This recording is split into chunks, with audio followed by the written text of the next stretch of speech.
Carlos Coronel es socio fundador de la División de Impuestos del Exvalor Abogados desde 2009, tras desarrollar su trayectoria profesional siempre vinculado a la rama tributaria, desempeñándose en el sector público, firmas jurídicas e importantes empresas auditoras. Él dirige el área de Derecho Tributario y desarrolla su práctica en Fiscalidad Nacional e Internacional, asesorando a empresas nacionales y multinacionales. Complementa su ejercicio en el área de litigio, patrocinando a importantes empresas frente a los tribunales de la República, así como asesorando a grupos familiares en la organización de su patrimonio. Fue reconocido por la prestigiosa editora Chambers and Partners por los periodos 2016 y 2017 como uno de los abogados más destacados en el ámbito tributario en el Ecuador. Fue exgerente de impuestos de la firma PricewaterhouseCoopers, exgerente de impuestos de la firma René Sánchez García y exfuncionario público del Servicio de Rentas Internas. Josué Sarria es socio fundador de la División de Impuestos del Exvalor Abogados. Se incorporó a la firma en 2009 tras desarrollar su trayectoria profesional en importantes despachos y en el Servicio de Rentas Internas. Es gerente de impuestos en el área de derecho tributario con una gran experiencia en aspectos contables y financieros. Asimismo, ha desarrollado peritajes tanto en el ámbito judicial como de arbitraje, tanto nacional como internacional. Tiene más de 12 años de experiencia en el manejo de estructuraciones tributarias, planificación fiscal, patrimonios familiares, aplicación de normativas contables y financieras, así como la elaboración y defensa de los peritajes realizados. Finalmente, Jair es un ejecutivo de la Bolsa de Valores de Quito con experiencia en banca y mercado de valores. En la Bolsa de Valores es el responsable de las cuentas claves de casas de valores, inversionistas institucionales privados, inversionistas institucionales públicos y emisores. Él elabora las estrategias comerciales enfocadas al cliente y la generación de negocios. Fue ejecutivo de servicio al cliente en Acnilsen Ecuador, Sociedad Anónima, y oficial comercial empresarial y ejecutivo de negocios para empresas en Banco Pichincha. Estimados amigos, queremos que ustedes nos hagan llegar sus preguntas al chat que tenemos aquí en la sala y enseguida, para que no perdamos tiempo, les dejo con Jair. Adelante, Jair. Muchas gracias. Buenas noches con todos. Para el Exvalor y para la Bolsa de Valores de Quito es un gusto, de verdad, estar en este espacio, generar este espacio que es un conversatorio en realidad, donde podamos ver con mayor detalle estos beneficios tributarios que podríamos tener a través de la monetización de las provisiones de jubilación patronal. Antes de empezar con la materia tributaria y legal, sí queremos comentarles de forma muy básica, muy rápida, cómo funciona el mercado de valores, para que luego aquí Josué, Daniela y Carlos nos pueden explicar cómo encaja todo esto dentro de este nuevo mecanismo. ¿Sí? Es importante empezar conociendo qué es el mercado de valores. El mercado de valores, y partamos del punto más básico del concepto de un mercado. Un mercado no es nada más que una estructura en la cual se junta la oferta y la demanda. ¿Sí? Pensemos en un mercado de alimentos, es donde justamente se juntan los productores de alimentos y también las personas o entidades que necesitan comprar estos alimentos. El mercado de valores no es nada más que eso, es donde justamente quienes se necesitan financiamiento se encuentran con quienes necesitan invertir, ¿sí? Es decir, quienes necesitan dinero para su operativa se encuentran donde quienes tienen este excedente de liquidez y desean invertir en estas empresas o entidades, ¿sí? Este gráfico es bastante explicativo en el tema que les comento, porque nos permite ver justamente quiénes se financian y quiénes invierten, quiénes son los partícipes de nuestro mercado de valores. En primera instancia tenemos al gobierno nacional. Habrán escuchado que el gobierno emite bonos de Estado, por ejemplo, certificados de tesorería. Entonces, el gobierno también se está financiando constantemente en el mercado de valores ecuatoriano. Están grandes empresas, tomando ejemplos, varios, Pronaca, Nestlé, Movistar, están trabajando constantemente en el mercado por las buenas condiciones que tienen en cuanto a financiamiento. Y las pymes también están. Aquí tenemos un pequeño mito acerca del mercado de valores que puede pensarse que las pymes no están listas o tal vez no pueden ingresar al mercado de valores. O que si soy una pyme necesito tener especialistas de mercado o personas muy técnicas en finanzas para poder entrar al mercado. Y esto no es así, como lo veremos más adelante. Las pymes sí lo participan, ¿sí? Y por el otro lado, tenemos a quienes invierten. Otro mito es que las personas naturales no invierten. Y en nuestro mercado las personas naturales, de hecho, pueden invertir, ¿sí? Cualquiera de nosotros podríamos invertir en cualquier empresa. Hay acciones cotizadas desde $1 y también bonos corporativos o bonos de Estado incluso. Podríamos hacer la elección nosotros. Las personas sí podemos invertir desde cualquier monto. No existe un monto mínimo de inversión, y esto es importante que también lo podamos desmitificar esta tarde. ¿Qué otros actores tenemos? Las empresas de todo tamaño. Igual, si yo soy una empresa grande, mediana o pequeña que tiene excedentes de liquidez, yo puedo generar rendimientos, puedo generar intereses a favor, invirtiendo estos excedentes de liquidez en las empresas o entidades que necesitan financiamiento. Nuevamente, yo puedo invertir en el gobierno, en grandes empresas o en pymes. Lo puedo hacer y puedo obtener buenos rendimientos. Estoy haciendo una inversión financiera que al final del día me dejará réditos económicos, ¿sí? Y también tenemos a los inversionistas institucionales públicos y privados. Son entidades grandes que por su giro de negocio manejan grandes cantidades de recursos. Sí, tenemos, por ejemplo, en el sector privado a los bancos, aseguradoras, que por normativa legal deben hacer inversiones en el mercado de valores. Entonces, estos bancos y aseguradoras invierten en el gobierno, invierten en grandes empresas y también en las pymes. Y lo propio con los inversionistas públicos. Tenemos, por ejemplo, un BIES, un Ban Ecuador, un BEDE, una CFN, que también están colocando dinero y financiando empresas de todo tamaño y entidades estatales. Sí, entonces, de forma muy global, este es el mercado de valores. Esto es cómo todos los actores tienen interacción entre ellos y pueden así obtener financiamiento e inversión en un mercado de desintermediación. Y esto es súper importante también. Cuando hablamos de un mercado financiero tradicional, por ejemplo, no sé, la banca, se habla de intermediación financiera, es decir, que aquí tenemos a alguien en la mitad que capta recursos y luego los presta, ¿sí? En el mercado de valores esto no existe. Quienes invierten y quienes se financian se encuentran directamente teniendo incluso mejores condiciones en tasa, mejores condiciones en rendimiento, que es importante. ¿Cómo se constituye de forma, cómo está configurado el mercado de valores? Tenemos entes reguladores, como lo es la Junta de Regulación Monetaria y Financiera, la Superintendencia de Compañías, Valores y Seguros. Está la bolsa, que también tiene funciones de autorregulación, ¿sí? Tenemos a las casas de valores en el centro de este gráfico, y este es un punto muy importante, porque estas casas de valores son los asesores, ¿sí? Son los asesores que nosotros necesitamos para invertir recursos o que nosotros necesitamos para financiarnos como empresa, ¿sí? Esto es súper importante. Entonces, ¿qué pasa si el día de mañana, y con los mecanismos que vamos a ver más adelante, yo quiero hacer inversiones bursátiles, ¿sí? Quiero monetizar, por ejemplo, la provisión que yo tengo, me tengo que acercar a una casa de valores para que ellos puedan hacer esta asesoría financiera en primera instancia y luego las inversiones.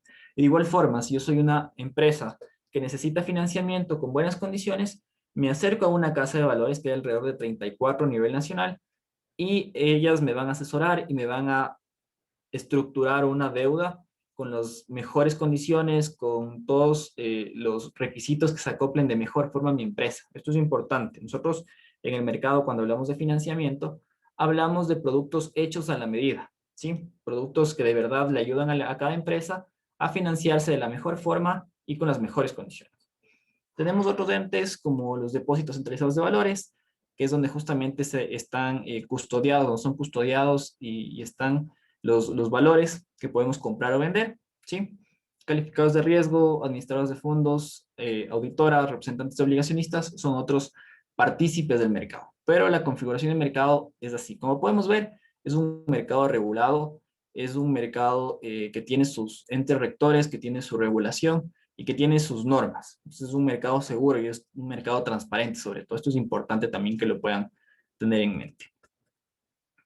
Como les mencionaba, de forma muy general, si yo soy una empresa, una persona natural, una cooperativa, cualquiera de estos actores y tengo dinero y quiero invertir, me acerco a una casa de valores. El proceso es súper simple y la casa me ayuda.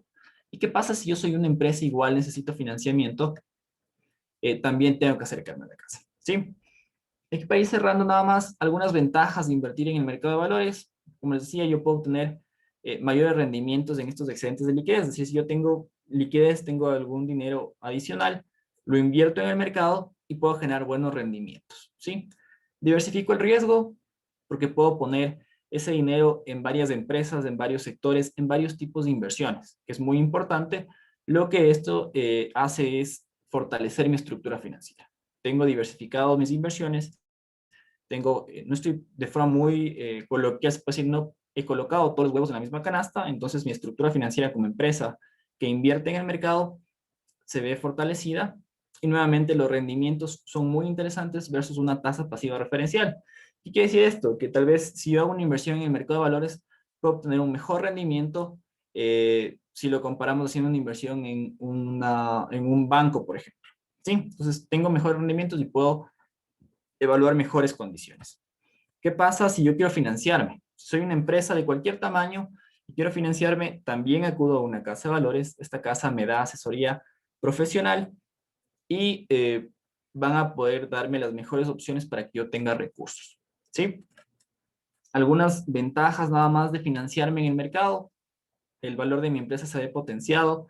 Eh, construye una mejor imagen, ¿sí? Construye una mejor imagen y esto me ayuda a captar nuevos clientes, a captar nuevos proveedores, incluso de internacionales nos ha pasado, hemos tenido casos que las empresas se financian en el mercado y han captado por este hecho de financiarse en el mercado de valores nuevos clientes y proveedores del exterior incluso, ¿sí? Diversificamos las fuentes de financiamiento, es decir, no me financio solamente con una entidad financiera, como puede ser, por ejemplo, un banco, si soy una empresa y yo tengo un banco de cabecera, tengo además de este banco el mercado para financiarme, lo que me hace que pueda tener mayores opciones al momento de escoger el financiamiento. En el momento de escoger condiciones, de escoger tasa, tengo opciones y puedo manejarme entre estas opciones, ¿sí?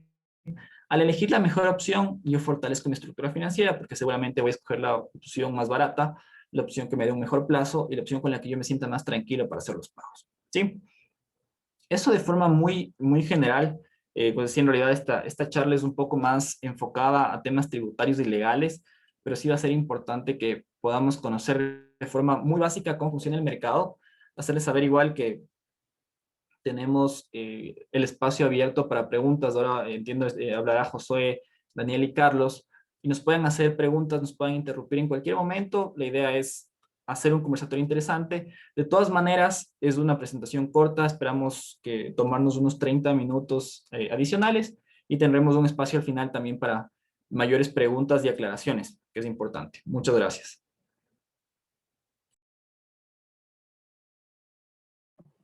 Gracias, Jair.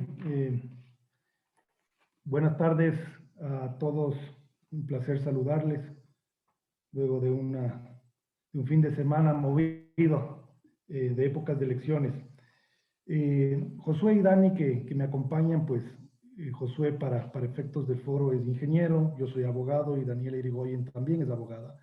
La idea es interactuar de alguna manera complementaria y poder ir dilucidando ciertos aspectos que no hay claridad en su totalidad, pero que sí de alguna manera nos permiten ir generando una discusión e ir profundizando en un tema novedoso que si bien era propio de una intención en una reforma laboral, pues terminó derivando en una norma tributaria y por eso es que nos trae esta tarde a hacer una discusión de alguna manera mixta entre la parte fiscal, entre la parte laboral y entre la parte mercado de valores.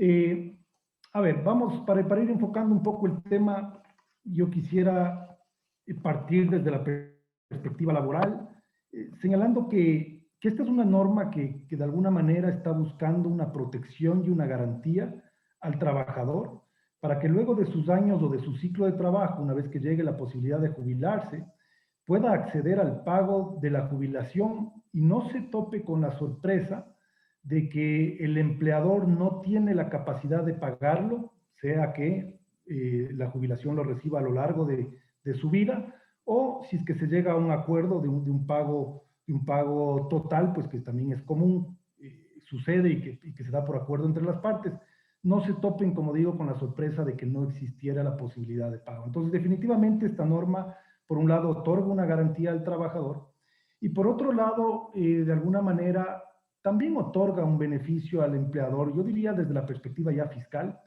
en la posibilidad de ir deduciendo un cargo, una provisión que en principio era un esquema 100% contable y que va permitiendo tomar ese beneficio, pero bajo un esquema de solvencia, de seguridad, pues la intención es que el empleador guarde ese dinero y obviamente ese dinero no se mantenga sin generar una rentabilidad. Y esa rentabilidad, a su vez, tiene que generar una seguridad para las partes. Entonces, Como les dije, esto no es algo nuevo, esto ya se venía discutiendo desde la perspectiva de una reforma al Código de Trabajo, con muchas dudas que se generaron en aquel entonces, años atrás, respecto a este ahorro forzoso que de alguna forma viene a generarse y que generaba dudas y que la intención era que el trabajador, cambie o no de empleador, siempre tenga su fondo, siempre tenga sus ahorros, siempre tenga una jubilación. Pero como digo, no se dio en la norma laboral, se da en la norma tributaria y viene a ser básicamente un beneficio fiscal, pues todos los años se está generando un gasto por la provisión de jubilación patronal que a la final repercute en un menor pago del impuesto a la renta, pero que a su vez implica una renuncia de los accionistas, de los propietarios de los negocios, de los empleadores, pues cada año pues va reduciéndose su ganancia y va dejándose un cargo en la contabilidad, en los estados financieros de las empresas, para que obviamente al final del año al final de los años pueda cumplirse con las condiciones de jubilación. Entonces, ¿qué es la jubilación patronal? Pues la gran mayoría, me imagino, lo tienen claro, simplemente reconocemos los conceptos, es la terminación de la relación laboral, pues luego del paso del tiempo, puntualmente de 25 años, en donde el trabajador, si ha tenido una relación continua o interrumpida o no, pero que con un mismo empleador en donde se condicionen los 25 años de trabajo, bajo las normas del Código de Trabajo, obviamente, pues tendrá acceso a este derecho, a este pago. Y entonces, el primer requisito, 25 años. Esa es la jubilación que se le conoce total o completa. Pero también podemos hablar de una jubilación parcial, que es cuando no se cumplen los 25 años y estamos dentro de los 20 años hasta llegar antes de los 25. Esta jubilación definitivamente, este pago, este cargo, definitivamente cuando no es una jubilación total, lo que está buscando es precautelar esos derechos del trabajador para que en caso de que existiera un despido, el trabajador pueda acceder a ese derecho. Este derecho, como les digo, se da exclusivamente en caso del despido intempestivo, cuando estamos hablando de la parcial, de 20 a 25 años. Y la común y corriente, repito, es cuando estamos hablando de los 25 años cumplidos. Nada tiene que ver esta jubilación con la jubilación del IES, que es importante lo tengamos claro. Entonces, ¿cómo se la calcula? De manera general, se requiere tomar un promedio de los últimos 5 años. A ese valor promedio se lo va a multiplicar por un coeficiente, que es del 5%, se establece el número de años trabajados y básicamente se divide para 12 meses y es el resultado de ese cálculo, a breves rasgos, es el pago de la jubilación que tiene derecho el trabajador. Entonces, ¿qué debemos entender? Nuevamente, que es una protección al trabajador y que el empleador, si cumple con los requisitos que están establecidos en las condiciones de la Ley de Régimen Tributario Interno, pues tendrá un beneficio tributario de tomar una deducción. Pero esto a su vez, estas garantías y este beneficio que estoy comentándoles, definitivamente nos ha traído varias dudas, que son las que se tratan de dilucidar a lo largo de esta conversación. Y una de ellas es, ¿este aporte es del empleado o es del empleador? Y definitivamente, desde mi perspectiva, es del empleador. No es del empleado, esto no constituye un ingreso para el trabajador, esto no constituye un bono, ni mucho menos, sino constituye una mera expectativa que en la medida en que se cumpla el plazo, pues el trabajador accederá a ese derecho. Pero hay un estudio del año 2018, no sé si existe alguna actualización, pero la jubilación, el pago de la jubilación patronal es sustancialmente bajo, si es que se lo analiza en cifras y en porcentajes. Y esto nos lleva a pensar que hay mucha rotación de los empleados de un trabajo a otro, o muchas veces que no se llega a cumplir, muchas veces el empleador, el cumplimiento de las condiciones, obviamente pagará la liquidación por despido intempestivo, desahucio, etcétera, pero la realidad es que las jubilaciones son bajas en porcentaje de cumplimiento. También se hablaba mucho de que esto es una dispensa, que esto es un beneficio para los empleadores, para los empresarios. Y definitivamente, desde mi punto de vista, no la veo así, porque como les había comentado, el empleador, el empresario está haciendo una renuncia a una parte de esa utilidad a través del registro de un cargo, del registro de un gasto. Y obviamente se está generando a su vez un pasivo. Y cuando hablamos de una provisión, pues estamos hablando de guardar, de proveer, de proveer recursos para un contingente futuro. Y tanto desde la perspectiva contable corresponde año a año ir generando estas provisiones, y desde la perspectiva tributaria, pues hay un beneficio. Ahora, este beneficio históricamente se ha visto limitado a cierto cumplimiento de requisitos. Y es por eso que es importante hacer un histórico de cómo se ha venido manejando desde la perspectiva tributaria las provisiones y la deducibilidad o no de los cargos. Hasta el 2017 las condiciones prácticamente fueron generales, fueron comunes. Se trataba de una provisión 100% contable, obviamente cumpliendo ciertos requisitos para poder deducirla, que era aquellos empleados que cumplan más de 10 años y que obviamente estén respaldados en un estudio actuarial emitido por una empresa legalmente autorizada. Y obviamente esta provisión a lo largo del tiempo va generando, va aumentando en función de si un empleado sale o un empleado entra, si es que hay algún incremento de sueldos, si es que hay alguna reforma legal. Es decir, el pasivo siempre va moviéndose. Y entonces de los resultados que se venían manejando en el año 2017 era, pues, aquellos que cumplen más de 10 años podrá deducirse, aquellos que no serán no deducibles, pero se venía manejando un esquema de reversión de esos asientos contables, sea que si el gasto fue no deducible, tenía que ser reversado como un ingreso no gravado, y si es que el gasto fue deducible y si no se cumplían las condiciones y a la salida de los trabajadores, tendría que reversarse como un ingreso gravado. Esto hasta el 2017 era simplemente un tratamiento razonable, técnico, desde la perspectiva contable, desde la perspectiva tributaria, pero no había una norma escrita que nos dé estos fundamentos y estos lineamientos de cómo deberían irse reversando las provisiones. Luego sí, se viene una reforma que de alguna manera nos aclara que los gastos no deducibles, cuando se reversara en la provisión, tendrán que ser reversados contra ingreso no gravado. Es decir, el efecto es que ese gasto, esa erogación que tuve en su momento, vuelva a la empresa, genere nuevamente sea parte de esa utilidad, ¿no es cierto?, en la que puedan llevarse los trabajadores, pero con efectos fiscales distintos. Y el gasto deducible, pues que se afecte como un ingreso gravado en el evento de no cumplir. Era una consecuencia lógica que luego se recoge en norma. Sin embargo, toda esta problemática y este tratamiento en el año 2000, a partir del año 2018, 19 y 20,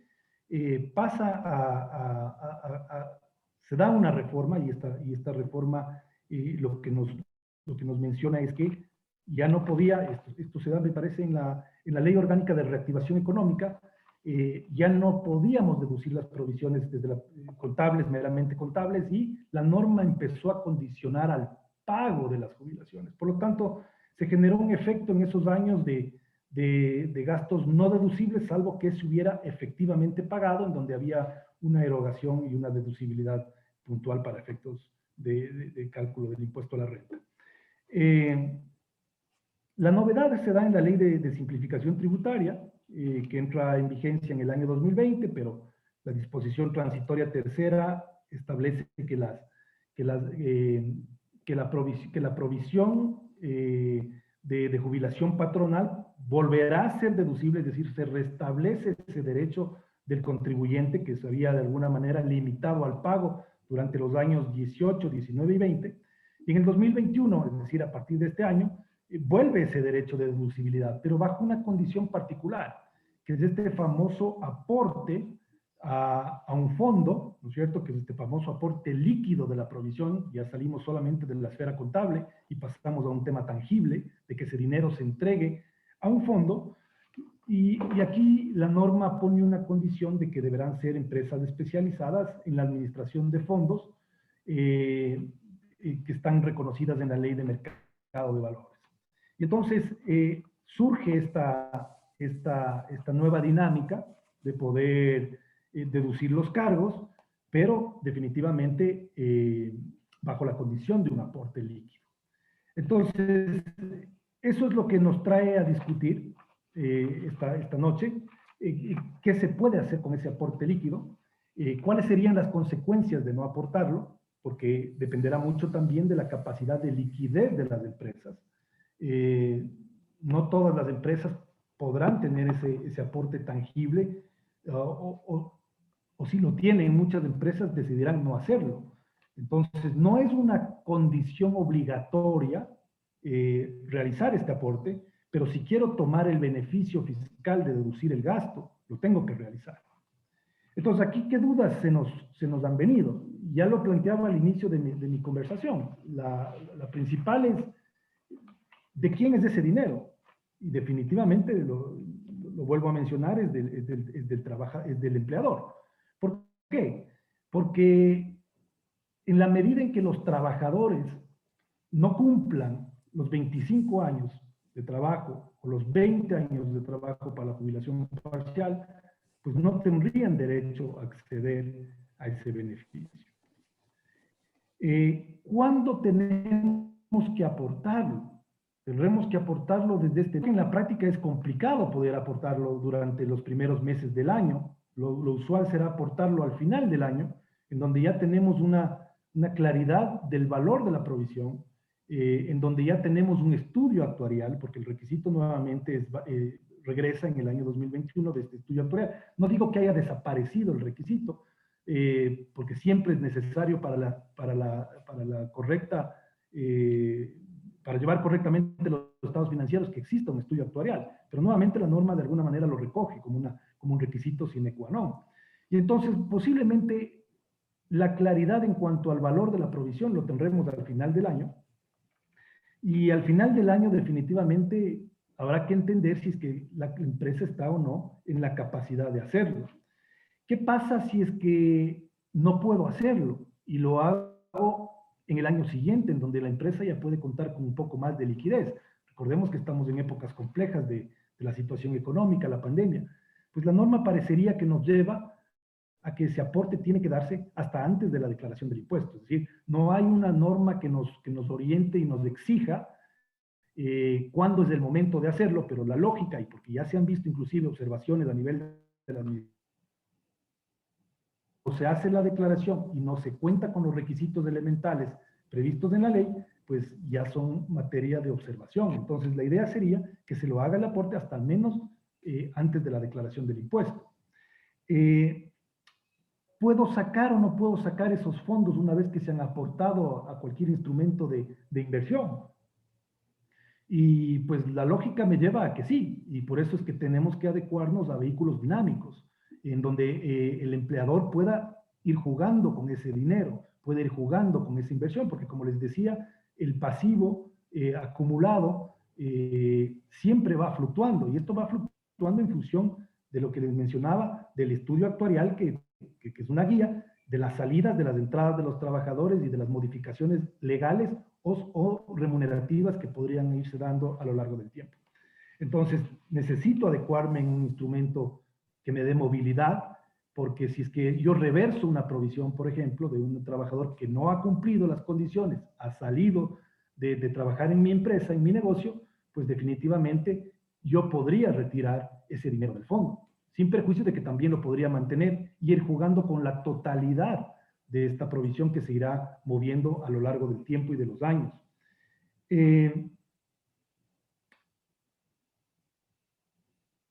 ¿Qué pasa si no aporto? Es otra de las dudas. Pues definitivamente el cargo se vuelve no deducible de impuesto a la renta.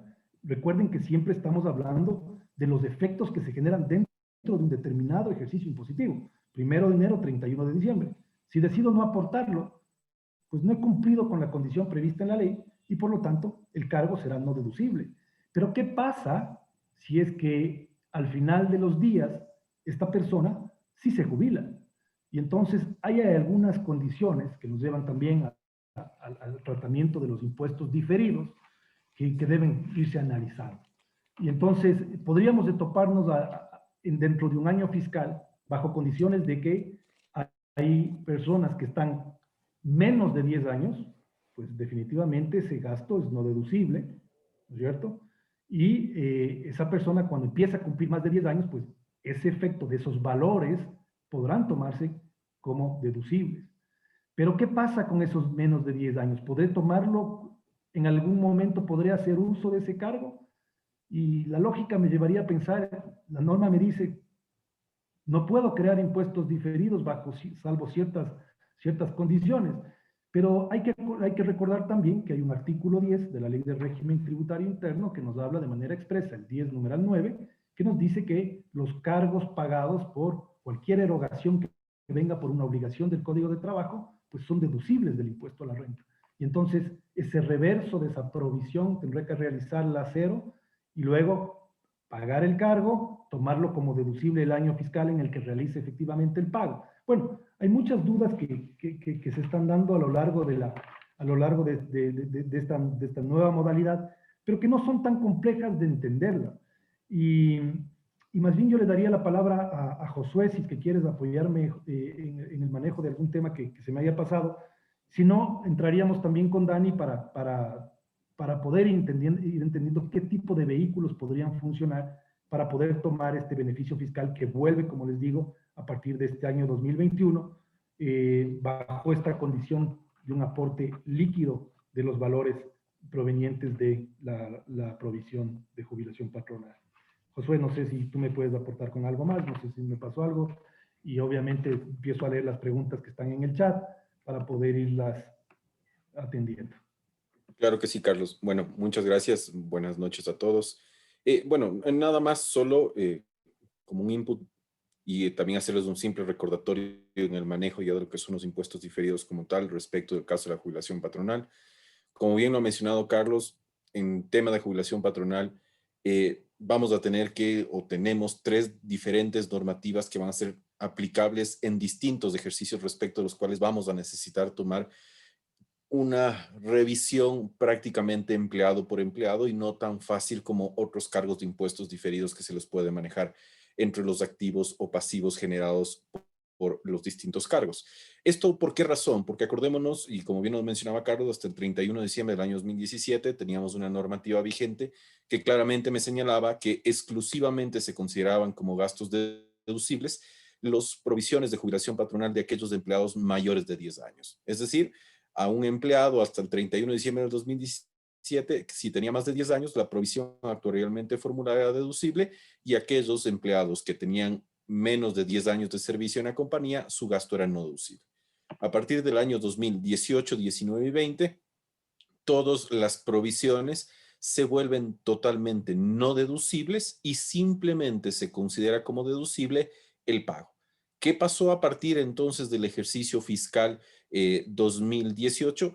Que en función de las provisiones generadas por cada uno de estos ejercicios, constituimos un impuesto diferido respecto de estos cargos. Impuesto diferido que por ende lo deberemos considerar en 2 puntos. O uno es el pago, como bien lo decía Carlos, que podemos hacer los 2 tipos de pagos, un pago a fondo global o un pago a fondo mensual a perpetuidad al empleado. En este caso, también tenemos un tercero que sería también la salida del personal. Entonces, si teníamos una salida de cualquier persona que estaba incluido dentro de estas provisiones que les habíamos catalogado como un gasto no deducible en años anteriores, pues simplemente esas salidas deberemos reversar el impuesto diferido generado. O mejor dicho, si en el año 2018 el empleado tuvo una provisión de 100, fue un gasto no deducible, el año 2019 otro 100 fue gasto no deducible, el año 2020 sale ese empleado, pues esos $200 que tenían considerado como un gasto no deducible y genera un impuesto diferido, pues hoy tengo un reverso. O similar caso, si efectivamente yo estoy realizando el pago. Ahora bien, para el ejercicio 2021, con lo que Carlos justamente acaba de comentar, vuelve otra vez el tema de la deducibilidad del gasto. Sin embargo, aquí la deducibilidad del gasto tiene una consideración importante. Primero, que siempre van a ser los empleados mayores de 10 años y segundo, que es lo que bien mencionaba Carlos, este aporte al fondo de la provisión. ya que lo que busca la normativa, como bien lo decía Carlos, es tratar de generar que la compañía tenga un flujo suficiente con la finalidad de cumplir su obligación. No está por demás recordarles que respecto desde un punto de vista totalmente legal, no existe ninguna normativa, ni por parte del Código del Trabajo, ni por parte de la Ley de Régimen Tributario Interno, que disponga que las compañías o los empleadores tienen la obligación de generar una provisión de jubilación patronal. Es, en todo caso, la normativa contable que por una prudencia financiera me manda a generar este tipo de provisiones. ¿Desde cuándo yo debo generar este tipo de provisiones? Pues la normativa financiera siempre ve la relevancia de las transacciones y desde siempre se ha sugerido que para no tener un impacto, las provisiones se comienzan a generar desde el día 1 de cada uno de los empleados y más no desde los 10 años. Sin embargo, se tendrá que analizar en cada uno de los casos, primero, el tema del impacto económico que puedes llegar a generar y también la razonabilidad que cómo se pueden presentar estos estados financieros. Ahora, a partir del año 2021, simplemente pueden ser deducibles las provisiones de jubilación patronal de aquellos empleados con más de 10 años de servicio y que se hubieran aportado a este fondo administrado por aquellas compañías que estipule la ley de mercado de valores. Ahora, ¿qué pasa si es que no lo aporto? Como bien decía Carlos, esto me va a generar un gasto no deducible. Ese cargo como gasto no deducible, yo tendré que seguir considerándolo como un impuesto diferido, que de acuerdo a la normativa tributaria, ese impuesto diferido exclusivamente se deberá reversar al momento del pago. No obstante, también la propia normativa tributaria, ya no en el artículo referente a impuestos diferidos, sino en el artículo reglamentario respecto de lo que son las provisiones de jubilación patronal, me menciona que cuando exista un reverso de estas provisiones, yo deberé considerarlas como ingresos grabados o no, en la medida en que fueron considerados como deducibles o no deducibles al momento de su registro contable. Pero también queda ahí la duda, que es lo que Carlos bien mencionaba, de aquellos empleados menores de 10 años. ¿Qué pasa en los empleados menores de 10 años? La norma en esto es muy clara y me menciona que en aquellos empleados menores de 10 años, aunque estén calculado su provisión actuariamente y a pesar de haber ingresado estos rubros de la provisión al fondo, serán considerados como un gasto no deducible y no se generará un impuesto diferido para tales efectos. Ahora, esto daría la cabida y a la duda que mencionaba Carlos, que esto no se pueda recuperar, es decir, aquellas provisiones de empleados de menores de 10 años que no se les recuperen en el tiempo. Sin embargo, como bien lo mencionaba Carlos, consideramos que tenemos un artículo 10 de la Ley del Régimen Tributario Interno, en su numeral 9, que me habla que son deducibles todas las erogaciones interpuestas por el Código del Trabajo, siendo una de ellas la jubilación patronal. Y por último, la normativa tributaria, nada más por referirme, no me menciona que este aporte que yo debo hacer a este fondo tiene que ser mensualizado, como generalmente sí lo hacemos o registramos esta provisión de jubilación patronal de manera mensual. ¿Por qué? Porque el actuario al momento de presentarme su cálculo actuarial siempre en su análisis me presenta cuál es la posible provisión desde el año o al año siguiente. Pero recordemos que esta provisión siempre surte un efecto de un ajuste en función de la rotación del personal, en función de cambios de sueldo, en función de nueva normativa, especialmente laboral, y por ende no es necesario, o a nuestro criterio no es necesario, que mensualmente, al momento que se genere esta provisión por parte del empleador, se vaya ya destinando este fondo para cumplir la normativa tributaria, sino que simplemente se lo debería hacer al final del ejercicio, pero de todas maneras, y como bien mencionaba Carlos, no es factible esto hacer el registro o el aporte al 31 de diciembre, ya que como conocemos, el cálculo actuarial generalmente tengo las primeras semanas del mes de enero, ya que el actuario se basa en función del último rol de pagos que también se lo entregamos en el mes de diciembre. Por ende, consideramos que la fecha máxima que entendería se debería realizar este aporte sería hasta el mes de abril, dependiendo del noveno dígito del RUC, con las consideraciones expuestas. No sé si con esto tal vez, Carlos, quieras ampliar un poco algún otro tema, pero creo que con eso queda bastante claro. Nada más tengo una pregunta a la interna que me ha llegado y que creo que es importante respecto a si es que debe aportar provisión acumulada. Y pues yo creo que eso primero que la ley siempre rige para lo venidero, estas condiciones no habían con anterioridad al 2020 y con vigencia, como les digo, el 2021. En la práctica es imposible, creo yo, aportar una provisión acumulada. Básicamente la liquidez es fundamental en las empresas y creería que por ahí no es el camino. Y cada año hay que recordar que como estamos hablando de impuesto a la renta, cada año ya se va viendo el efecto fiscal que tiene la provisión y por lo tanto, pues definitivamente esa provisión y ese pasivo acumulado que se tiene a la fecha, pues no había un requisito para que deba ser aportado como hoy por hoy lo existe, y las normas no pueden ser aplicadas de manera retroactiva. Entonces, mi criterio es que no, y que habrá que empezar a aportar desde la vigencia de la norma, obviamente bajo la posibilidad de que exista la liquidez para poder realizarlo. Entonces, eso nada más de aclararle.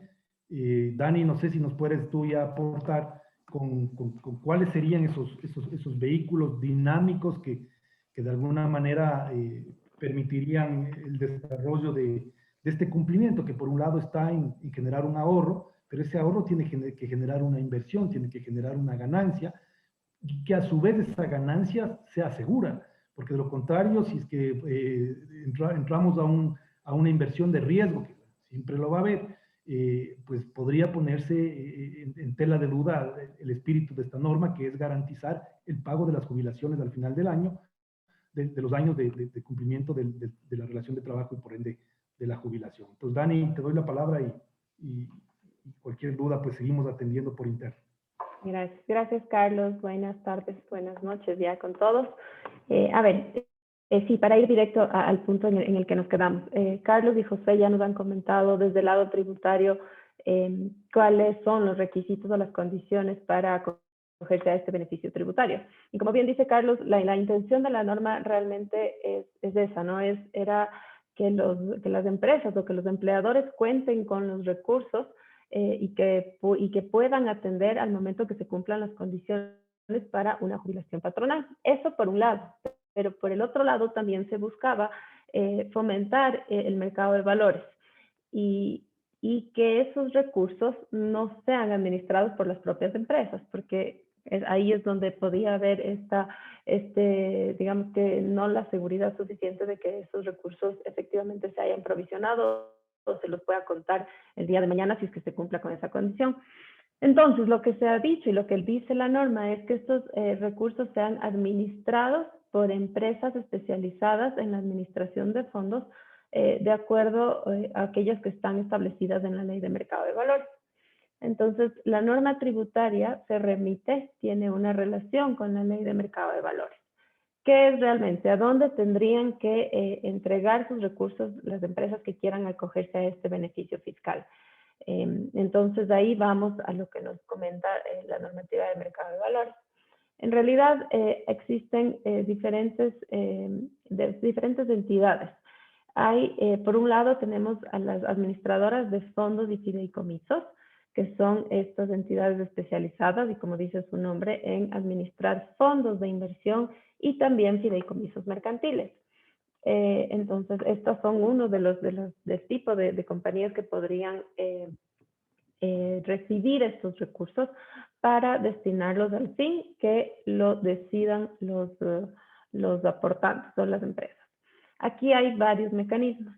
Hay, por ejemplo, los fondos de inversión, que tal vez son los más conocidos. Son los fondos administrados de inversión. Son fondos abiertos en los cuales es un patrimonio común que se integra con el aporte de varios partícipes y con eso se conforma un fondo que invierte ¿en qué? En el mercado de valores. Estos fondos están bastante regulados. De hecho, la ley establece de manera taxativa los valores en los cuales se pueden invertir y entonces ahí tenemos tenemos títulos en el sector financiero, pero también títulos en el sector real. Con esto me refiero a obligaciones, acciones, ese tipo de títulos, pero que están inscritos y que están regulados y se lo transan a través de la bolsa de valores. Ahí nos remitimos un poco a la explicación que la dio Jair al inicio, Esto es un mercado de valores regulado a través de intermediarios autorizados y de entidades autorizadas para realizar este tipo de transacciones. Tenemos pues también de otro lado, como les comentaba, además de los fondos de inversión, las administradoras de fondos y fideicomisos pueden precisamente administrar fideicomisos. Aquí también se podría, dependiendo de las necesidades y de las condiciones de cada empresa, evaluar si es que es factible hacer un fideicomiso para cada empresa. En este caso no es algo abierto, sino que es un esquema que se estructura para cada empresa o empleador en particular. Como digo, esto depende mucho del empleador, de si tiene la capacidad de, como lo que habíamos visto antes, de extraer esos recursos y aportarlos, de hacerlo en forma acumulada, mensual, si es que existe el incentivo suficiente como para armar un mecanismo que sea particular, o si se pueden integrar a estos fondos que son abiertos. La ventaja aquí es que pueden ingresar y salir en cualquier momento. Entonces, eso da una facilidad para que mañana, si se cumplen las condiciones, pues la empresa o el empleador pueda rescatar sus recursos y cumplir con las obligaciones patronales. También, de otro lado, tenemos en la Ley de Mercado de Valores a las casas de valores. Las casas de valores realmente son intermediarias en el mercado. Son las que actúan en forma de demandantes de quienes les entregan los recursos. Las casas de valores reciben recursos y con esos los invierten en instrumentos que les recomiendan. La norma no está tan clara realmente. Lo que dice es en entidades especializadas en la administración de fondos.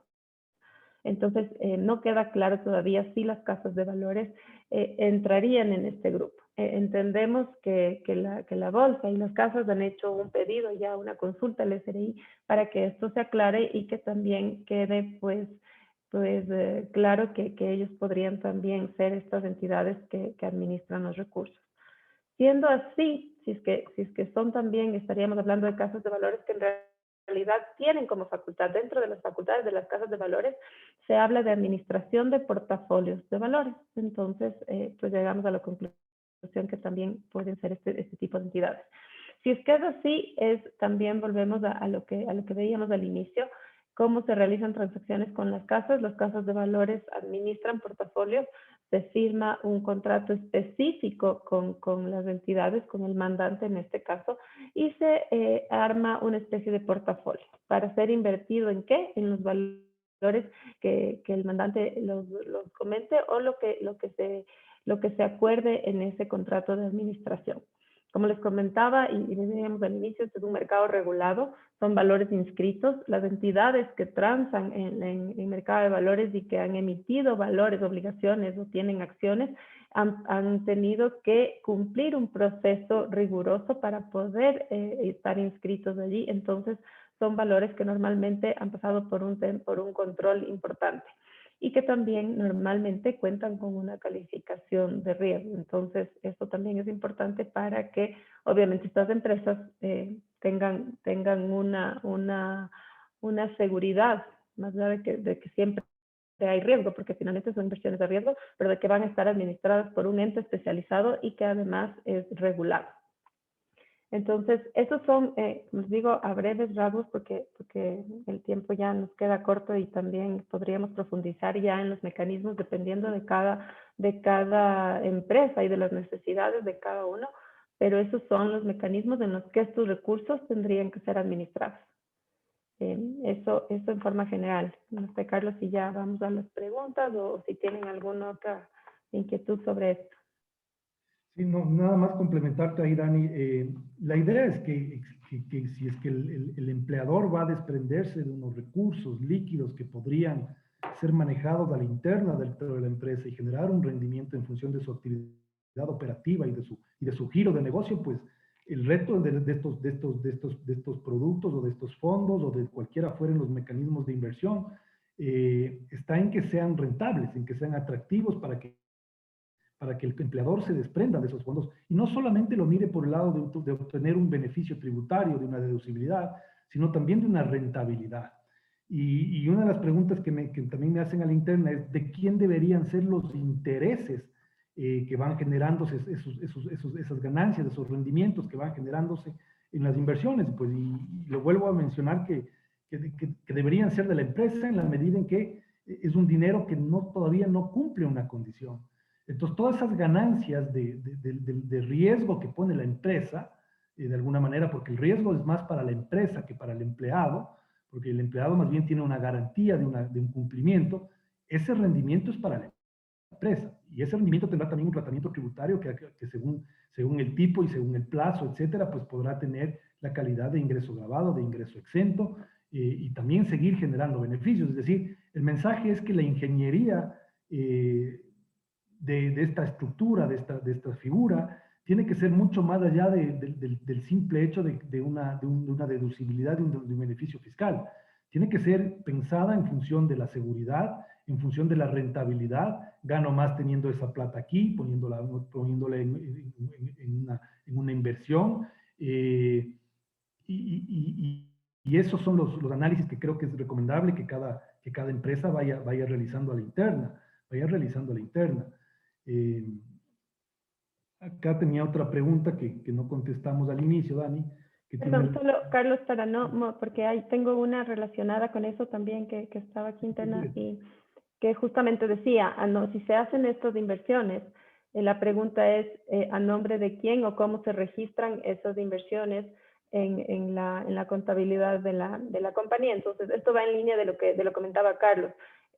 Siendo recursos de la empresa, esa inversión va a salir de la empresa, sí, pero no sale del balance, es decir, tendrían que estar registradas como inversiones de la compañía siempre hasta que se cumplan las condiciones. Y entonces, tanto la inversión es simplemente un cambio de cuenta, y José es el experto, pero es un cambio de cuenta en el balance de recursos a una inversión. Y claro, los rendimientos que eso generen van a ir en beneficio de la empresa, del empleador, hasta que se cumplan obviamente las condiciones. Solamente esa aclaración porque iba de la mano. Sí, y nada más solo para complementar, Dani, efectivamente, si es que la compañía hace las inversiones propias, por ejemplo, en títulos valores de manera directa, estaríamos de acuerdo en el caso de que sea por ejemplo, fideicomiso de inversión, esto se debería registrar como el tema de una inversión, es decir, inversiones en derechos fiduciarios, y será el fideicomiso el cual desarrolle ya las inversiones como tal. Entonces, sí, nada más también solo para aclarar. Acá tengo otra pregunta a la interna que me mencionan por qué a empleados más de 10 años se otorga la deducibilidad. Pues, bueno, ese es uno de los elementos que establece la norma para el otorgamiento del beneficio tributario, si quiere verlo así. Todos los conceptos fiscales tienen que ir en función de la extrafiscalidad del tributo muchas veces, y definitivamente cuando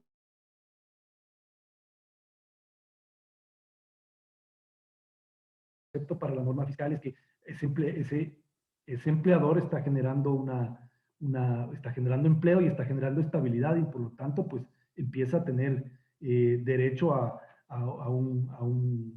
una deducibilidad y por ende a un menor pago que repercute en el menor pago del impuesto. Entonces, eso es un beneficio, es un elemento que está normado por el legislador y que tiene esta concepción extrafiscal de ir garantizando el empleo y la permanencia de las personas y por ende otorgar ahí un beneficio fiscal. Si el trabajador renuncia dentro del periodo de 20 años, 25 años, pierde la jubilación patronal. No hay derecho a la jubilación patronal en 20 años. Lo que hay es una protección, como dije al inicio de mi intervención, de que no se despida al trabajador. Si el empleador quiere hacer uso del despido para evitar el pago de la jubilación, pues la norma da derecho a esta jubilación parcial, digámoslo así. Pero no es que hay una posibilidad de jubilarse a los 20 años. La norma establece a los 25. No sé si es que hay alguna duda adicional.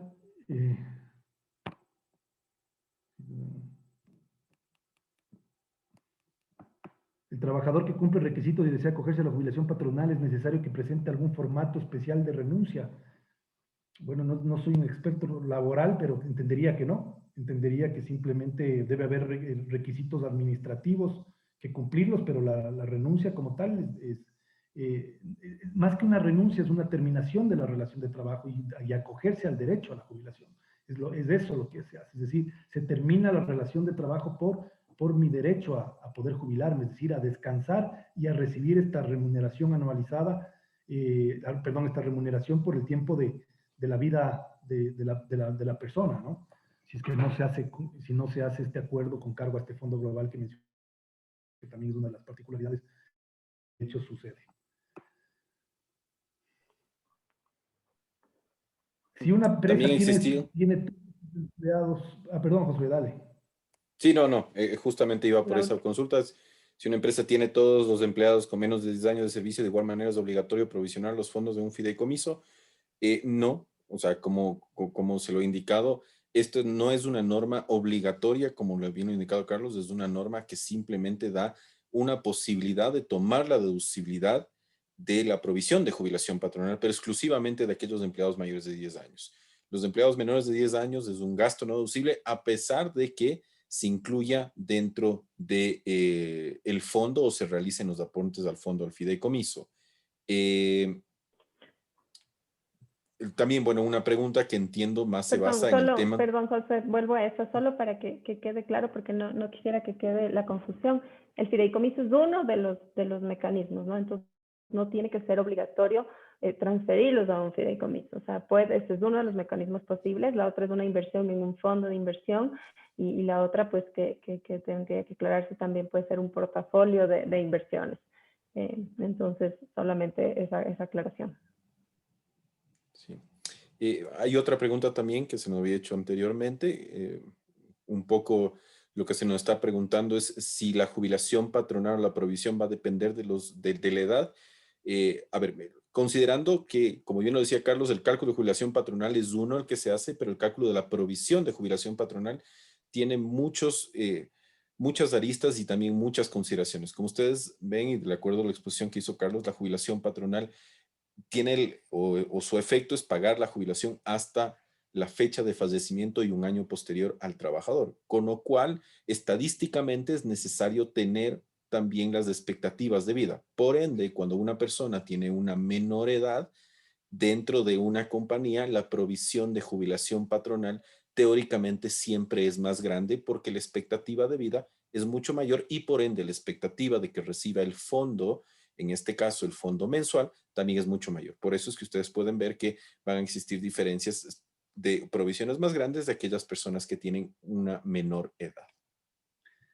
Nada más y para ir concluyendo, Josué, en esta pregunta que le contestaste de los 10 años de servicio, si es que a los que tienen menos de 10 años de servicio, si es necesario, si es obligatorio provisionar. No es, sí se debe provisionar, definitivamente, pero no es obligatorio el aporte. No es obligatorio el aporte, eso tenemos que tener claro. Inclusive no es obligatorio el aporte a los empleados de más de 10 años. Eso es bien importante estar claro. Obviamente, si quiero acceder al derecho que establece la ley de régimen tributario interno para deducir ese cargo en aquellos de más de 10 años, pues lo voy a tener que realizar. Lo voy a tener que realizar. Ahora, tampoco está prohibido que en los empleados de menos de 10 años yo aporte. Yo puedo hacerlo porque a la final la provisión es un todo, que si bien se va desgregando empleado por empleado, que es lo que va dando los efectos de crecimiento o disminución de la provisión, y obviamente también los efectos tributarios, si bien es un todo, yo no tendría ningún problema si es que existe una empresa que desde el año 1 quiere empezar a aportar a ese empleado que tiene menos de 10 años, lo puede hacer. Lo puede hacer sin ningún problema. Sin embargo, ese cargo de ese aporte líquido de los empleados de menores de 10 años va a ser no deducible de impuesto a la renta.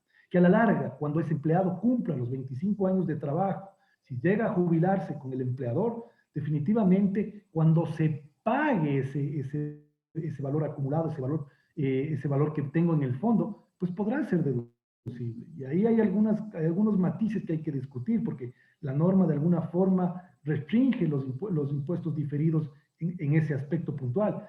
Pero yo creo que ese cargo al final de los días del empleado, del empleado y por ende al tomar el cargo el empleador de ese gasto, definitivamente será deducible del impuesto a la renta en su totalidad. Ahí hay algunos temas que hay que discutir técnicamente, pero ese es el concepto y el criterio global, porque todos los pagos que vienen al amparo del Código de Trabajo son deducibles del impuesto a la renta, lo dice el artículo 10, numeral 9.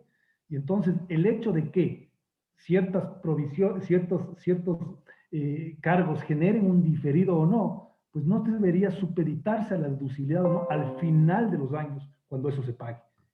Esos son temas que se puede discutir un poquito más de profundidad, un poco más técnicos, pero que vale la pena mencionarlos. Sin más, yo creo que agradecerles, no sé si tú, Jair, quieres mencionar algún tema adicional, Dani y Josué, pues de mi parte, agradecerles por su espacio de tiempo, estamos a las órdenes, agradecer a la Bolsa de Valores, agradecer a la Cámara de Comercio por la invitación y a todos ustedes por su tiempo que nos han acompañado en esta breve charla que hemos impartido un poco de ideas que sin duda se tendrán que seguir discutiendo y aclarando a lo largo del tiempo. Un saludo especial de mi parte y buenas noches. Muchas gracias, Carlos. La verdad es que ha estado muy completa la explicación y muy útil. Veo que hay excelentes comentarios de las personas que se han conectado. Tal vez nos pueden ustedes ayudar con sus contactos.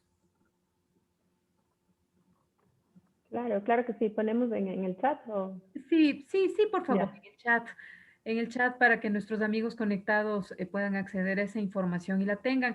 Yo quería comentarles a las personas que se han conectado y a las que les agradezco muchísimo. La verdad es que ha valido la pena porque ha estado muy bien esta presentación.